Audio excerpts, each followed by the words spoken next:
Ar-Rahman and Ar-Rahim are the names, they are two of the 99 names of Allah.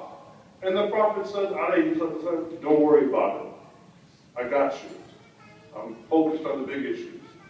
And Suhail ibn Amr is watching this like, wow, okay, he's willing to negotiate. So the next point, they wanted to write in the contract, Muhammad Rasulullah. Muhammad, the messenger of God.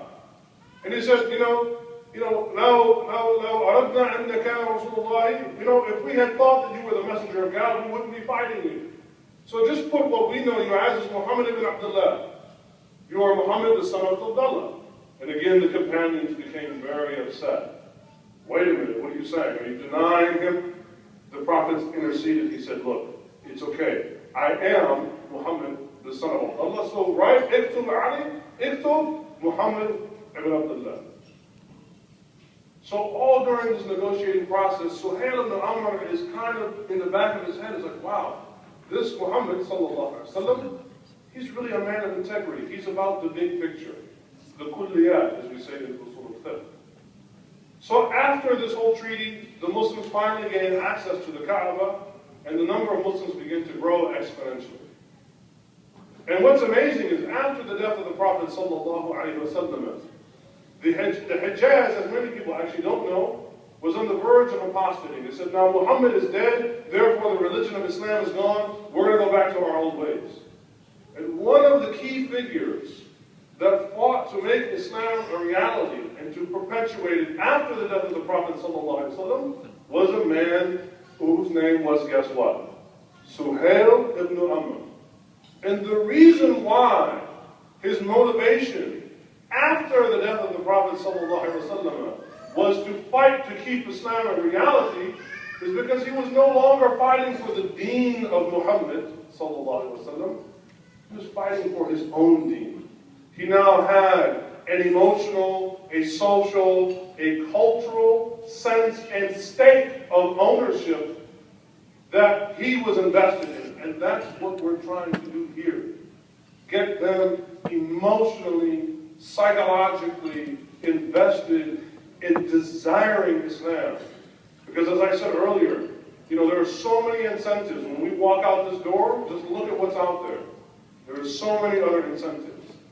And in my opinion, and in the opinion of many of the other scholars, is that the way out of this, the way to, inshallah, to perpetuate this generation and their children, is through investing in people. And as I say tonight, the proof is in the pudding. The brother gave his time. He invested in his daughter. MashaAllah, after time she memorized the Quran. The brother invested in him. He was able to teach his daughter. Look at the results. And there's a beautiful hadith that I wanted to read to you. And it kind of actually really wants to bring me to tears. It's a very beautiful hadith. It's recorded in Abu Dawud, in which the Prophet is reported to have said, sallallahu alayhi wa sallam, he recorded this. He says, من قرأ القرآن وعمل ما به فيه ألبس ولده تاجا يوم القيامة. Very beautiful. The Prophet sallallahu alayhi wa sallam said, for the one that recites the Quran and then works deeds based upon what is in it, his parents will be made to wear a crown on the Day of Judgment. So the brother that's here, this is, inshallah, his reward. I want you to think about this. You invested in him, and in turn he invested in your daughter. And if she works deeds based upon what she has learned, Allah will have you and your wife to wear a crown on the Day of Judgment. This is the beauty of Islam. And this is the beauty that you get when you invest in people. Don't worry about buildings.